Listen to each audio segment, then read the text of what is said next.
दोस्तों, क्या आपके साथ भी ऐसा हुआ है कि आपने रात दिन पढ़ाई की और प्रीवियस ईयर क्वेश्चन पेपर्स भी सॉल्व किए, रात दिन एक करके पढ़ते रहे और फिर भी आपके रिजल्ट में अच्छे मार्क्स ना आए, और फिर जब आप दिन रात एक करके पढ़ते रहते हो और फिर भी आपके मार्क्स अच्छे नहीं आते, और फिर जो हमारा सेल्फ कॉन्फिडेंस होता है वो धीरे धीरे लो हो जाता है और दिन रात इंसान यही सोचता रहता है शायद मेरी तो किस्मत ही खराब, शायद मैंने ही कुछ गलत ही पढ़ा होगा, वरना ऐसा थोड़ी हो सकता है इतना पढ़ के भी मेरे अच्छे मार्क्स ना आए। और ये सेम प्रॉब्लम आप में से बहुत सारे स्टूडेंट्स ने फेस की होगी। दिन रात पढ़ाई करते थे और जब रिजल्ट आता था तो उनके मार्क्स उतने अच्छे नहीं होते थे जितने उन्होंने एक्सपेक्ट किया होता था, जिसका सबसे बड़ा कारण है पुअर आंसर राइटिंग। जी हाँ दोस्तों, आपको यही नहीं पता है कि अपना आंसर कॉपी में कैसे लिखना है, और आपकी इसी प्रॉब्लम का सोल्यूशन लेके मैं आई हूँ, जिससे आप कम पढ़ाई करके भी ज्यादा स्कोर कर पाओगे। तो अगर आप भी बोर्ड एग्जाम देने वाले हो तो ये वीडियो आपके लिए बहुत यूजफुल साबित होगी। ये वीडियो देखने के बाद आप आंसर लिखने का सही तरीका सीख जाओगे, जिससे आपकी कॉपी में नंबर्स की बारिश होगी। तो दोस्तों, मेरा नाम है साइकी एस, तो स्टार्ट करते हैं वीडियो। Let's start.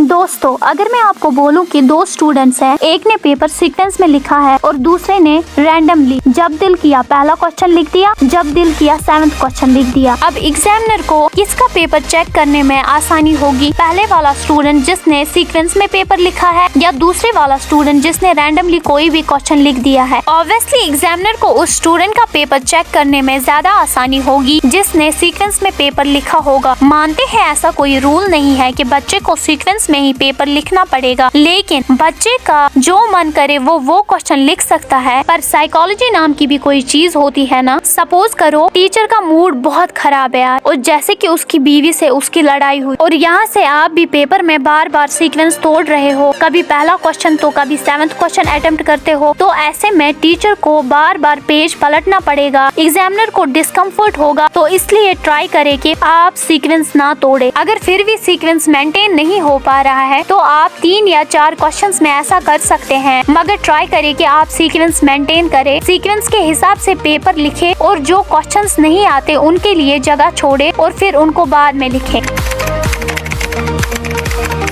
स्टूडेंट्स ये गलती करते हैं। मान लीजिए अगर आपके एग्जाम में 8 नंबर का कोई क्वेश्चन आया है और आप उसे पॉइंट्स में लिखने के बजाय पैराग्राफ्स में लिखने लगे, तो अगर एग्जामिनर आपका पेपर चेक करेगा उसको कौन सा पेपर चेक करने में इजी लगेगा, पहले वाला स्टूडेंट जिसने पॉइंट्स में पेपर लिखा है या दूसरे वाला स्टूडेंट जिसने पैराग्राफ्स में पेपर लिखा है? एग्जामिनर को भी वही चीज पसंद आती है जो उसके लिए इजी होती है चेक करने पर। अब कुछ क्वेश्चंस ऐसे होते हैं जिनको आपको पैराग्राफ्स में ही लिखना पड़ता है। एक बात तो पक्की है, इस ट्रिक से आपके नंबर बढ़े या ना बढ़े, पर घटेंगे तो बिल्कुल भी नहीं। जब कोई स्टूडेंट पेपर अटेम्प्ट करना शुरू करता है तब वो बड़े जोश में होता है, 2 मार्क्स के क्वेश्चन को भी भावनाओं में बहकर बढ़ा चढ़ा कर लिखता है, जो क्वेश्चन में आया ही नहीं है वो भी लिख डालता है। उससे क्या होता है, हमारा टाइम वेस्ट हो जाता है और एग्जामिनर को भी प्रॉब्लम होती है पेपर चेक करने में। और प्रॉब्लम क्यों ना हो जब 2 मार्क्स के क्वेश्चन को 5 मार्क्स वाला आंसर लिखा हुआ होता है और फिर आते हैं 4 या 5 मार्क्स वाले क्वेश्चन, फिर हम उनमें इतना नहीं लिख पाते जितना क्वेश्चन की डिमांड होती है। तभी जितना क्वेश्चन में पूछा गया है उतना ही लिखे, ज्यादा भावनाओं में बहकर खुद का नुकसान ना कराए। इसलिए मैं बोलती हूँ, length of the answer is directionally proportional to the marks of questions. अगर 1 नंबर का क्वेश्चन है तो एग्जामिनर चाह रहा है आप उसका आंसर 2 लाइन्स में लिख दो, और अगर 5 नंबर्स वाला क्वेश्चन है तो एग्जामिनर चाह रहा है आप उसका आंसर डिटेल में लिख दो और उससे अच्छे से एक्सप्लेन करो।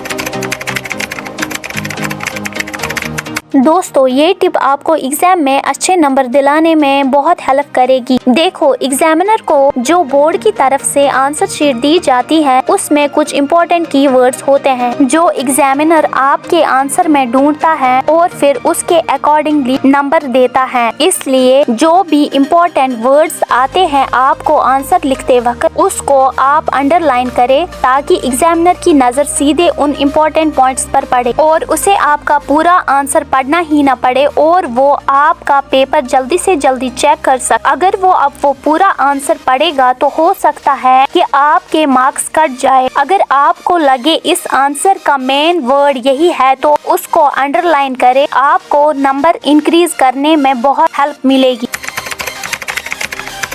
अक्सर स्टूडेंट्स पेपर अटेम्प्ट करते वक्त ये गलती कर देते हैं कि वो जल्दबाजी में या हड़बड़ाहट में क्वेश्चन नंबर गलत लिख देते हैं या क्वेश्चन नंबर लिखना ही भूल जाते हैं। ये गलती वो जिसका खामियाजा उनको बाद में भुगतना पड़ता है, इसलिए क्वेश्चन नंबर करेक्टली मेंशन करें।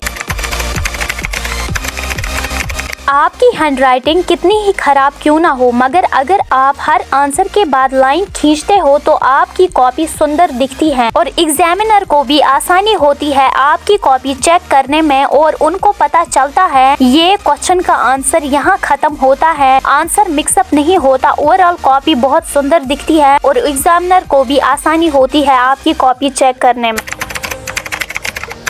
दोस्तों, last but not the least, आपको सारे क्वेश्चंस अटेम्प्ट करने हैं। ये बहुत से स्टूडेंट्स को मालूम होगा क्वेश्चंस का आंसर, या कुछ क्वेश्चंस का आंसर मालूम नहीं होता, तब भी कुछ ना कुछ तो लिखना ही पड़ता है। अगर आप क्वेश्चन छोड़ते हो तो ये होगा कि आपको उसका कोई मार्क्स नहीं मिलेगा, बट अगर आप क्वेश्चन लिखते हो बट आपको उसका प्रॉपर आंसर पता नहीं है, पर फिर भी पॉसिबिलिटीज है कि आपको उसका कुछ ना कुछ तो मिल ही जाएगा। बट कहते हैं ना कि कुछ ना लिखने से अच्छा है कुछ तो लिखे। आपको क्वेश्चन छोड़ना नहीं है, कुछ भी लिखना है, बट क्वेश्चन को अटेम्प्ट करना ही करना है। वीडियो अच्छी लगी हो तो लाइक, शेयर एंड सब्सक्राइब जरूर करें।